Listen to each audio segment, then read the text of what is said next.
September 21, 2024 శనివారం ఈరోజు మనం మదనపల్లి మార్కెట్లో టమోటో స్టాక్ అంటే దిగుమతులను వచ్చి మనం ఎవరిలో తెలుసుకుందామండి.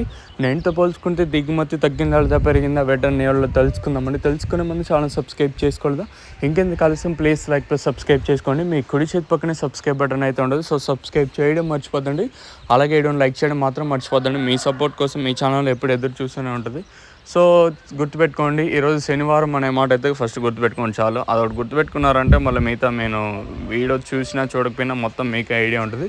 సో ఇప్పటివరకు వచ్చిన స్టాక్ ప్రకారం దిగుమతుల ప్రకారం ఏ విధంగా వచ్చో తెలుసుకుందామండి. మనం ముందుగా టీవీఎస్ మండలి మొత్తం మాట్లాడుకుంటే పెద్దగా మార్పు అయితే లేదు. నిన్న ఏ విధంగా వచ్చాయి, ఈరోజు కూడా అదే విధంగా దిగుమతులు అయితే వచ్చాయి. 1-2 మండీలు కొంచెం అటు ఇటుగా వచ్చినాయి తప్పితే మిగతా మండీ నాటికి సేమ్ నిన్నట్లే తక్కువగానే వచ్చాయి. అలాగే జీపీఆర్ మండీ లైన్ మొత్తం చూసుకున్నా కూడా జీపీఆర్ భాగ్యలక్ష్మి అలాగే స్టార్టింగ్ పాతాళం ఓవరాల్గా మార్కెట్ మొత్తం తీసుకున్నా కూడా పెద్దగా మార్పు అయితే లేదు. నిన్న ఏ విధంగా వచ్చాయి తక్కువగా, ఈరోజు కూడా అదే విధంగా దిగుమతులు తక్కువగా వచ్చాయి. మరి చూద్దాము ఈ ధరలు అనేది ఏ విధంగా వెళ్తాయి చూడాలి. సో సబ్స్క్రైబ్ చేయడం మర్చిపోద్దండి, అలాగే లైక్ చేయడం మాత్రం మర్చిపోద్దండి. మీ సపోర్ట్ కోసం మీ ఛానల్ ఎప్పుడు ఎదురు చూస్తూనే ఉంటుంది.